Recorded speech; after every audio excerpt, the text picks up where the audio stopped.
In this film, I will chart some of the life and origins of St. Patrick. If you'd like a more detailed account along with references, please refer to the book by Victor V Orton entitled St. Patrick Identified. St. Patrick is universally remembered and referred to as the missionary who brought Christianity to Ireland in the 5th century. We know about his life from his own autobiographical confession and from his letter to the soldiers of Coroticus. These are written in his own words in Latin, and there are also 2 early accounts of St. Patrick's life by Muircheartaigh and Tripartite, both written in the 7th century. Christianity was being taught at Patrick's home during his childhood. It's widely believed Patrick was a student at the college at Llantwit Major, or Llantilted Fawr to give it its original name, which is on the south coast of Wales on the Bristol Channel. This is where his knowledge of the Christian faith originates from a very early age and before his unexpected visit to Ireland. In this film, we will draw on many other references and follow the life of Patrick from his birthplace and childhood to his resting place at Down Cathedral in Northern Ireland. As we shall see later, Patrick had his life spared by the Irish raiders. But the exact birthplace of the Holy Saint is probably the most intriguing mystery about Patrick. Which town or village did he originate from? In this film, for the first time in the modern era, according to the research outlined in Patrick Identified, we will provide an answer to this question: where exactly was St. Patrick born? But before we address that mystery, let's take a look at the resting place of the patron saint of Ireland and chart some of the milestones in what must have been an immensely challenging life. A plaque by the gravestone states, Patrick was born in Britain. At 16 he was captured and taken to Ireland, where he was sold into slavery. He escaped to France, but one night in a dream he heard the voice of the Irish calling him back. How Patrick answered that call and brought Christianity to Ireland is one of the most splendid chapters in our history. Patrick was born around 385 AD, and in around 401 AD, when he was just 16 years old, he was taken prisoner along with many others by Irish raiders in a surprise attack on the college at Glamorgan. They took him into one of their ships across the Irish Sea to Ireland, which would have been a perilous journey, and he was forced to serve in Ireland as a slave. At this time, the Irish were pagans, not Christian, and Patrick, despite the circumstances, made a very good impression on his Irish captors. He was taken north and as a teenager worked as a shepherd herding sheep on Sleamish Mountain for a period of 6 years. A hard life outdoors in all weathers. In these hard times, with very limited resources, Patrick made it his mission to promulgate Christianity in any way he could. He would pray every day and received messages in visions and dreams. One of these dreams eventually inspired him to leave his master and travel eastwards to try and find a ship in which he could return to Britain. Patrick was a man of constant prayer and loved to help people. After finding a ship, at first he was not welcome on board, but after some persistence, his impression on the crew was positive and he sailed with them for 3 days and eventually found his way back to Britain, after probably being shipwrecked. After leaving their ship, the crew spent 28 days in the wilderness and suffered severe hunger. After Patrick persuaded them to put faith in God, they encountered a herd of wild boar, and the hunger was satisfied. Patrick eventually found his way back to the southeast Christian Wales, and he was reunited with his parents. Welsh, English and Roman records state that the Holy Family from Jerusalem were brought into Britain in the last year of Tiberius. That would be 35 or 36 AD, as the Roman years had different start dates to our present calendar. Cardinal Baronius's work around 1625, the leading Catholic historian, and others state that the Holy Family were brought into southwest Wales and Christianity was founded in South Wales in 36 AD. A clue to the early arrival of Christianity in Britain can be found at the remains of Blackfriars Friary in the grounds of Cardiff Castle, where it is claimed the grave of Joseph of Arimathea can be found.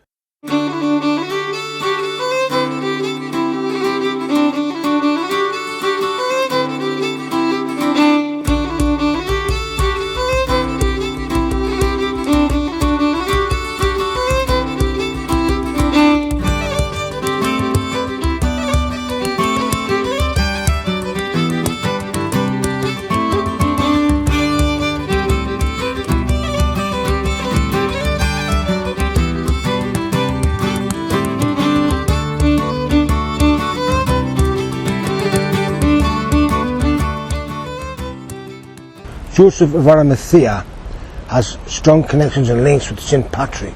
Religious convictions and their desire and belief in Christianity.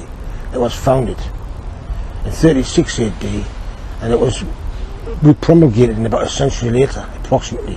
Basically, he founded the college in Lantwood Major where St. Patrick studied and was ordained.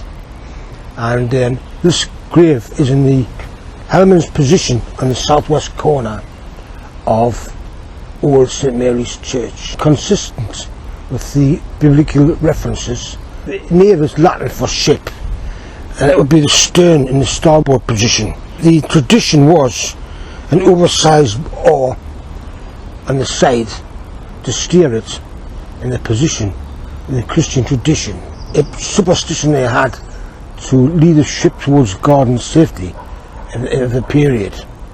There's been considerable publications, for example, in recent times, the Western Mail, national newspapers of Wales, published a large feature on Joseph of Arimathea. There was also a piece of Joseph of Arimathea in the Daily Telegraph. It has had some national press, but nothing dramatic really, considering the religious significance of Joseph Arimathea. St. Patrick is the most significant religious and historical figure next to our Lord Jesus Christ. So you've got an important book here you just want to show us.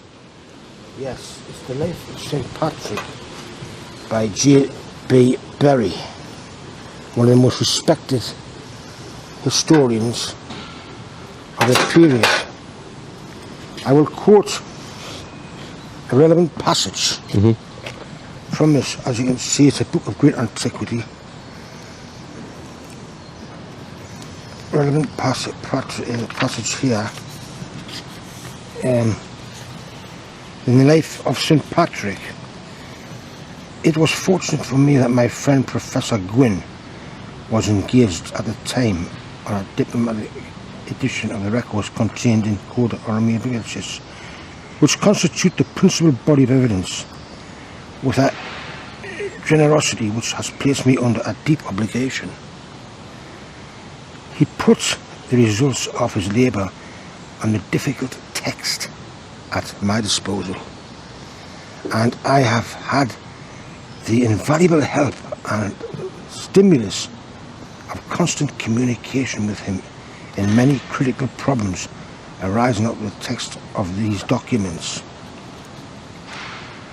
Since the book was on type, I have received some communication from my friend Professor Rees, which suggests a hope that the mysterious Benentia, St. Patrick's home. Incidentally, I must stress that Benentia is actually the Roman name in Latin for Cowbridge. It could only be Cowbridge. St. Patrick's home may perhaps be identified at last. Identified at last. I had conjectured that it should be sought near the Severn or the Bristol Channel. The existence of 3 places named Banwen, which may represent Benentia, again Cowbridge, in Glamorganshire, I reiterate, in Glamorganshire, opens a prospect that the solution may lie there. After Patrick came back to Britain, he received the teachings of the church, and he tried to persuade his countrymen to organise a Christian mission into Ireland with the intention of converting the pagan Irish to Christianity. But this initially fell on deaf ears. They also refused to ordain Patrick as a priest, which would have enabled him to return to Ireland to begin his ambition to convert the Irish to Christianity. It appears that many decades of Irish raids and attacks on the Welsh had embittered his countrymen against the Irish. However, it is possible that early Scandinavian raiders, who may have had bases in Ireland, were the ones doing some of the raiding, and not necessarily the native Irish folk. One night, the prophet Elijah came to Patrick in a dream, and in other dreams heard a voice which was said to be the cry of the Irish. They were asking him to come over to Ireland to be with them again.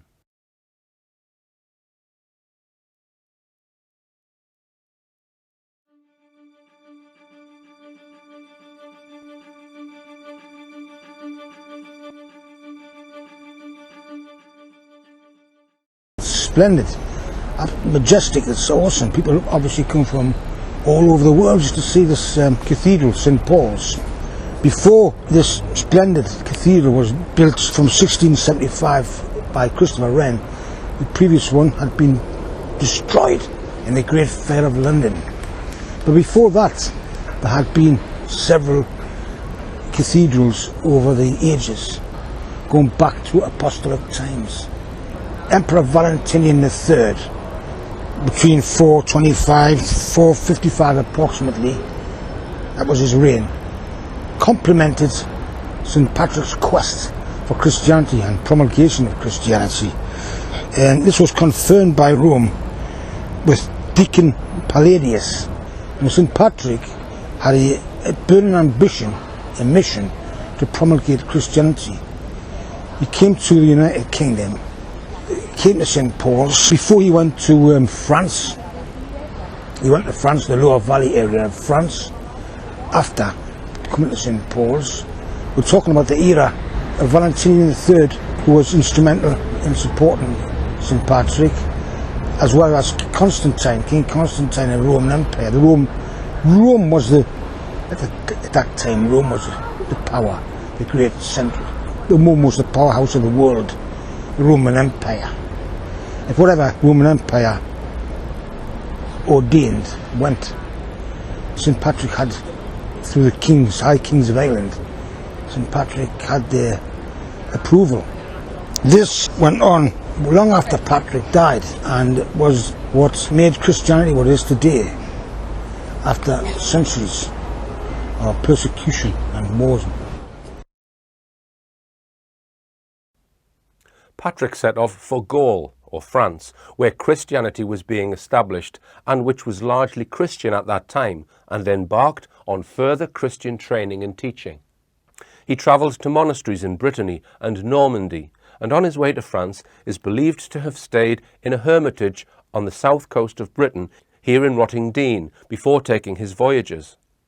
In France, he got a sympathetic hearing, and he was duly trained and canonised as a priest. Patrick spent time preparing to go back to Ireland to spread the Christian faith, despite some who were critical, perhaps because of his alleged misspent youth.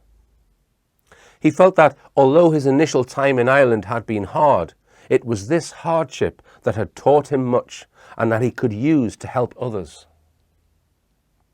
So after serving his time in France, Patrick was commissioned to serve as a bishop in Ireland, and set off on another epic voyage back to the Emerald Isle, where he proceeded to teach Christianity as it was practiced in France at that time.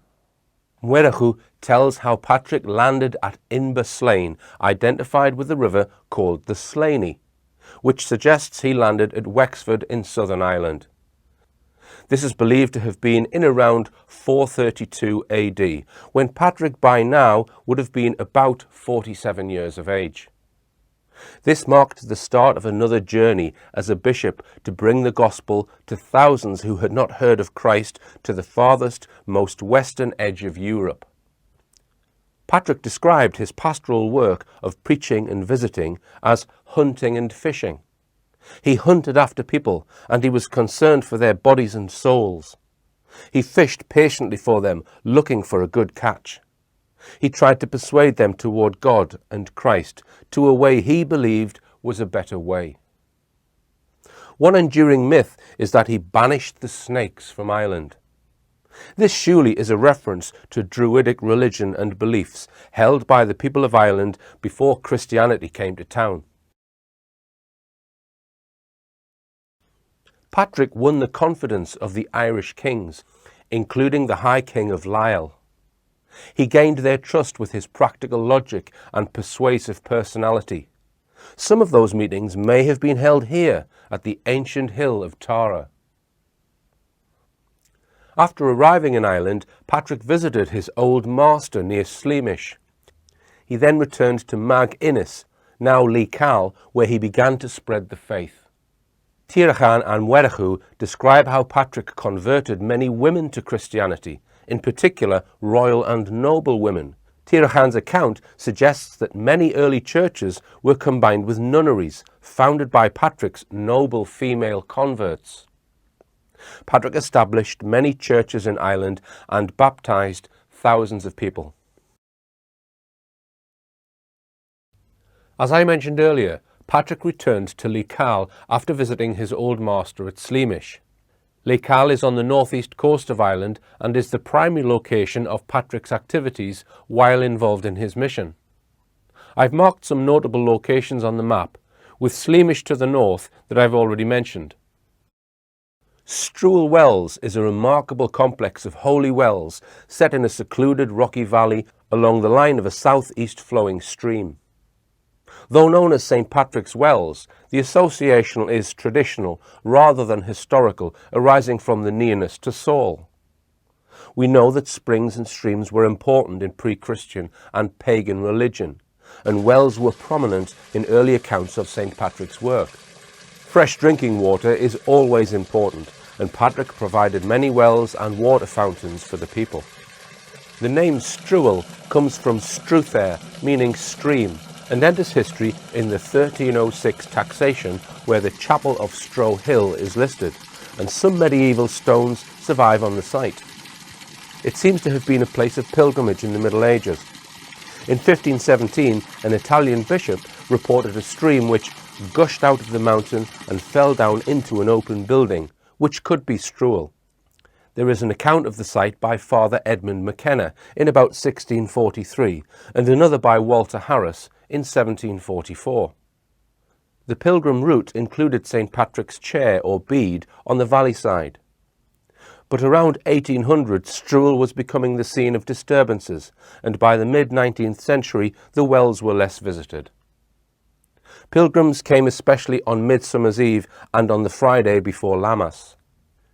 The church on the site is a gaunt rectangular structure started in the mid-18th century, but apparently never finished. Opposite is a drinking well and a small circular well house with a corbelled dome. The stream continues underground to the eye well, covered with a small rectangular well house with a pyramidal roof of large stone corbels.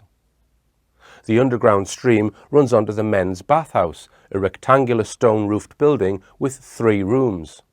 The 2 reached-up steps were for the first room, with stone benches for dressing, and the second room for bathing. Its large tanks ended down steps, and the water flow is controlled by a movable sluice. The third room, entered from the east at a lower level, was the women's dressing room. Opposite its door is the entrance to the women's bathhouse, now roofless. There are several small cupboards in its walls, and the water runs from a high level, rather like a modern-day shower. It is impossible to date these structures precisely. They are in the same tradition as corbelled well houses and pig crews elsewhere in Lee Cal, and are likely to date from the post-medieval period, 17th century or later. Struel is a haunting place with a strong atmosphere. It is not difficult to imagine it having been visited for centuries or even millennia. Patrick travelled south from Saul to preach to Ross, the son of Trichem, who lived at Durlas. The text adds, there stands a small town Cathay, today named Bright, where is Bishop Lonin. The Church of Ireland parish church of Bright stands on a rocky height and is thought to occupy the early site. Immediately after this incident, the Life tells how Patrick met a youth herding a swine called Machoi. Patrick preached, baptized him and tonsured him.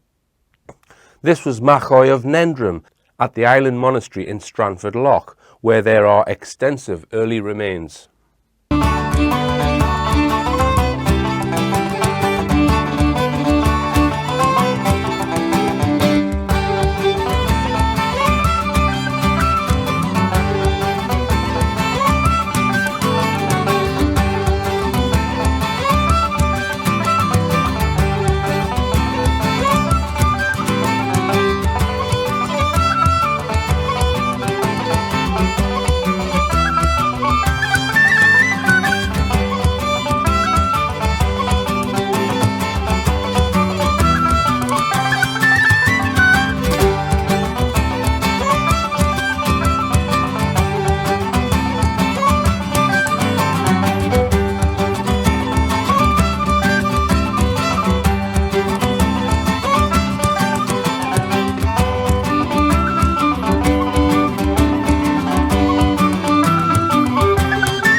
Amongst Patrick's household was Domengart, son of Echiad. He will raise Patrick's relics shortly before doom. His church is Rathmabilk, on the side of Slyabslange. This is Maghera, inland from Newcastle, where the stump of a round tower and a medieval church mark the early site. Slieve Donard, the highest peak of the Mourne Mountains, takes its name from this saint. There is a brief reference to a church which can be identified as Coma. Conai, son of Coelbad, received Patrick with humility and offered him Domnach Comger. The annals report the burning of Killambear in 1031, but nothing more is known of the early foundation. Patrick traditionally planted the yew tree, which is where Newry gets its name. St. Patrick's Well is on the seashore at Sheepland Bay.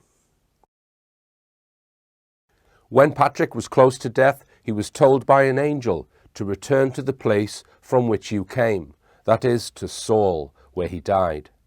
Saul is an old Irish name for barn, and later sources fill out the story, explaining that Dichu gave Patrick his barn to use. Saul appears in some texts as the place of Patrick's burial. Indeed, in 1293, the annals claim the finding of the burials of St. Patrick, St. Bridget, and St. Columba at Saul, but this was probably a piece of Irish party propaganda against the claims of Patrick's official burial place at Downpatrick. The ancient site is occupied by a graveyard and the Church of Ireland church built in 1933 to mark the 1500th anniversary of Patrick's arrival. It occupies a level area on a steep hillside with fine views north to the Coyle estuary. There is no material from St. Patrick's time, but much evidence of early church activity at the site. Stone-built graves and an underground chamber are reported. There is an important collection of at least 10 cross-carved stones ranging from the 8th to the 12th centuries, 2 still standing in the graveyard.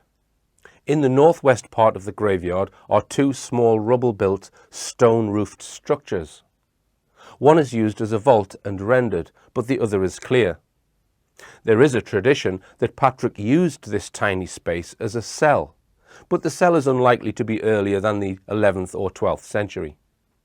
It is one of a group of Ulster mortuary houses, small structures built to hold a revered burial or bones transferred from elsewhere.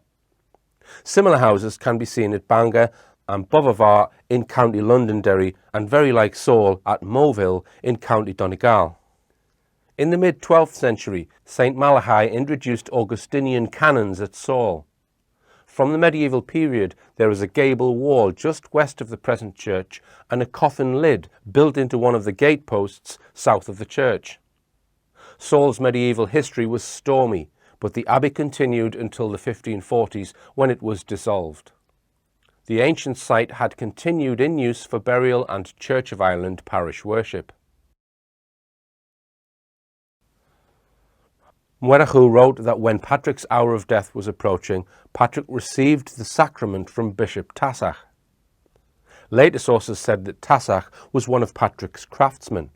He is the first that made a case for Jesus' staff, and Rahulp, to the east of Downpatrick, is his church.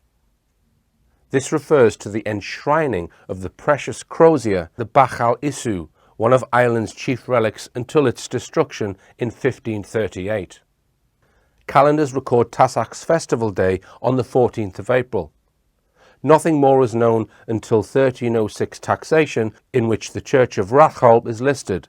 The church was reported to be ruined in 1622. Rahulp, Rathcolpa, first of the Heifer, lies 2 miles east of Saul and 1 mile from the shore. The church, known locally as St. Tassach's or Temple Moyle, stands on a slight rise in gently hilly country. The eminence is artificially heightened, partly by burials, and its sides are reverted in places with dry stone. The church is a simple rectangular structure of shale, originally bound with clay and not mortar. The ruin was heavily restored in 1915 by F.J. Bigger, who did much reconstruction, including building up the gables and the south wall. But in origin, this is an early Christian period structure, probably of the 10th or the 11th century. Bigger found a grave under the altar and other burials in the church. East of the church is a large slab with a hole cut through it at the base of the cross, also a small plain pillar stone. About 10 slabs carved with crosses are recorded at Rahulp, but most have disappeared in recent years. There is a hold-well-in spring to the southeast of the church, but has been largely obscured by cultivation. In 1185, visiting historian Giraldus Cambrensis described how the bodies of Patrick and Columba were found through divine revelation in a tomb with 3 sections. The persistent record of Downpatrick as Patrick's resting place had resurfaced, but we should bear in mind that John de Courcy, the Anglo-Norman conqueror of Ulster, had introduced Benedictine monks from Chester in Britain into County Down in 1183, 2 years earlier, and it is fair to say that the 1185 discovery was a political manoeuvre designed to attract ancient glory to the new regime. The traditional site of St. Patrick's grave is in the graveyard south of Down Cathedral, marked by a granite boulder, set there in 1900 by F.J. Bigger. It is carved with a cross, ironically of the type hardly ever found in Ulster, and with the name Patrick. St. Patrick's bell, which was believed to have been used by Patrick, was placed in his grave. It was one of Armagh's most precious relics, and in about 1100 it was enclosed in a magnificent shrine. The bell is made of sheet iron, riveted and dipped in bronze. The bell and shrine are currently both in the National Museum in Dublin. Whatever your view on bringing Christianity to Ireland, Patrick's mission, it seems, was difficult, but eventually successful. On occasions he considered moving back to Gaul or to Britain, but said he couldn't because he felt bound in spirit with the Christian converts in Ireland, who he loved dearly.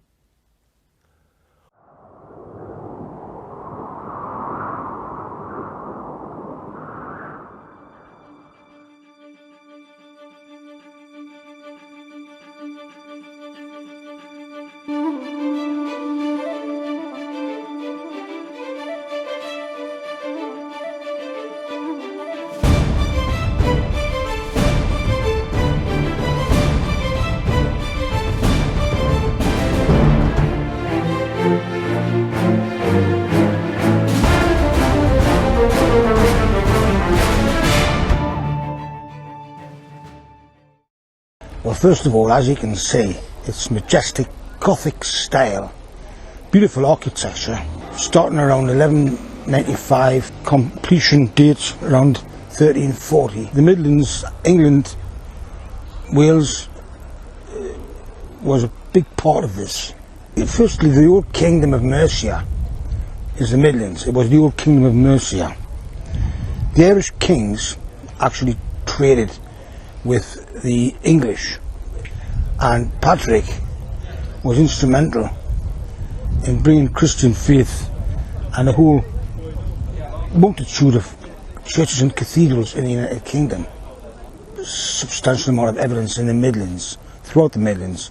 For example, in Atherstone, you have Athers Tween, which means the burial grounds, which are basically burial grounds for the nobility of the period. This is going back to apostolic times, even before St. Patrick's time. And this sheds light on the kingdom that was in fact Christianity for a lot longer than people anticipate. In the reign of Valentinian I of Rome, he was in personal contact with the Irish High Kings of the period, and the Irish High Kings consorted with the sub-kings. So the ultimate decision about Christianity would be in the hands of the High King. Patrick was instrumental in the promulgation of Christianity in Ireland, Britain, and it spread throughout the world without the acceptance being given a nod by the powers that be at the time, particularly the High Kings and the sub-kings. It's because of their approval and acceptance how he became so successful in his mission. Although Patrick was born and brought up in Britain and went to college at Llantwit Major in South Wales, he probably considered himself Irish, having lived the majority of his adult life there and having forged such strong bonds with the people of Ireland. He wrote in Latin, which was the formal way to write, but would probably have preached in different languages, Old Irish or Welsh, sometimes called Celtic British. So we now come to the mystery of where exactly Patrick was born. In Confessio, we find the following reference from Patrick about his home. I had, as my father, the deacon Calpurnius, son of the late Portitus, a priest who belonged to the small town of Banavem Tabernii. He had a small estate nearby, and it was there I was taken captive. The town Banavem is referring to Cowbridge, which is a modern-day town just a few miles north inland of the college. We know the town must be near a coast of Western Britain, in a place where Irish raiders could land. It is accepted by many that Patrick studied at the ancient coastal college in South Wales near Llantwit Major, currently St. Donat's. A college still exists there to this day and is called Atlantic College.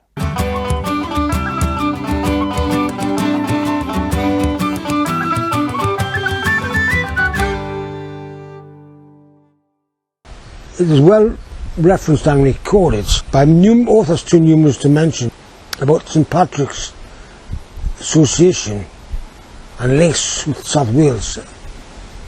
J.D. Berry mentions he hails from Glamorganshire in the Life of St. Patrick, written by William Morrison, 1898. He refers to St. Patrick residing covertly in an oak tree somewhere in Glamorganshire. A situation developed whereby St. Patrick decided to reside covertly in a tree house in Cowbridge.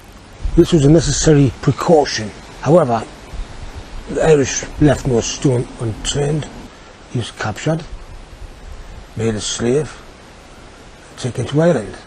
However, spiritual affiliation emerged. He morphed into the apostle of Christianity in Ireland.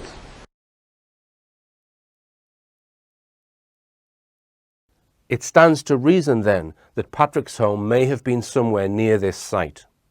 Some scholars have taken the name Banavem and suggested this is referring to a South Wales village called Banwen, 27 miles north of Llantwit Major.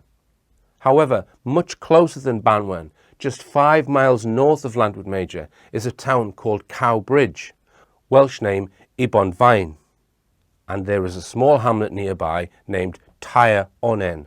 Tair Onen translates to 3 ash trees. If we take the English name of Cowbridge and convert it to Latin using the word bovine or boven for a cow, we get cow boven bridge pontem, boven pontem. If we join and shorten these words by removing the P, we get bovenontum. If we pervert the word once more, which sometimes happened, by swapping the V and the N, we arrive at bonavontum. Could this be how bonavem, the word used by Patrick in Confessio, was derived? In the life of St. Patrick, the word used to describe Patrick's home is written Banaventa. Is this identifying the modern-day town of Cowbridge? It is likely, in our opinion. Further still, legend has it that when the Irish raiders came, Patrick fled inland to his village and hid in an ash tree. At the west side of Cowbridge, as I mentioned, is a tiny hamlet which has the Welsh name Tyre Onen. This translates into English as 3 ash. So is this the hamlet where St. Patrick was born and tried to hide from the Irish raiders in an ash tree? St. Patrick is listed in the collections of the lives of the saints, where the fathers and grandfathers of the saints are listed. All ancient Welsh saints were routinely from the various levels of the royal and noble families. East Cowbridge is where he covertly, by his force of circumstance, had to reside in a treehouse. The treehouse was built spanned across 3 trees, and it's where, by force of circumstance, St. Patrick had to reside covertly. Typical Irish explorers, no stone would be left unturned. The descent of St. Patrick being traceable by linking his ancestry, being part of the nobility, he was educated at St. Illtyd's, the ancient coastal college of Llantwit Major, name corrupted from Llaniltyd Fawr. St. Patrick, as a young man at the original college, actually predates St. Illtyd by around 300 years. St. Illtyd's church is situated in Llantwit Major, or Llaniltyd Fawr, just over a mile from the St. Donat's College site.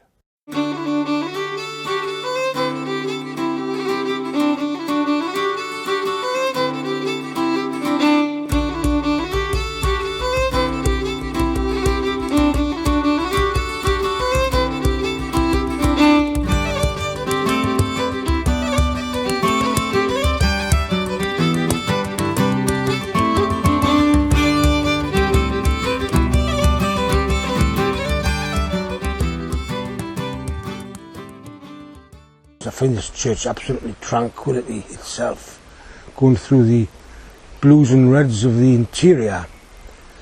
Peaceful tranquility, you can hear a pin drop. In fact, the candela is magical, particularly when it's lit, and I could personally live and die there. It was founded in 500 by St. Illtyd on earlier constructions, so it could still be linked with St. Patrick. William Morris mentioned it, this church and St. Illtyd, and he wrote a book, The Life of St. Patrick, in 1898, one of my many reference books. William Morris is a historian, respected. St. Illtyd is also mentioned by David N. Dunville, Professor David N. Dunville. G.B. Bury, who actually specifies the terminology of Cowbridge and Llantwit Major, Cowbridge in Latin, and he actually identifies St. Patrick being born in Glamorgan, decided to retreat covertly. He covertly resided in literally a treehouse between 3 trees. In other words, if you imagine scaffolding boards going across 3 trees, oak trees.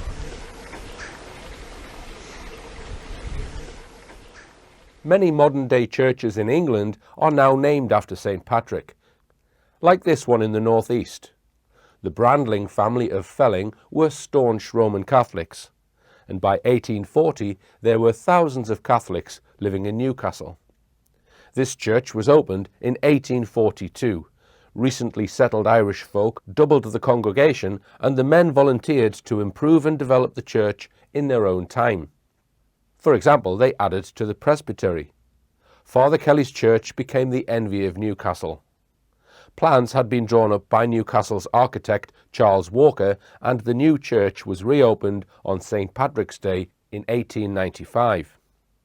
The imposing architecture is splendid, with a frosted marble interior which adds to and offers spiritual enlightenment. The Brandling family were prominent in its development, and this beautiful church became the glory of the North East. He is undoubtedly one of the most underestimated figures in historical and religious culture.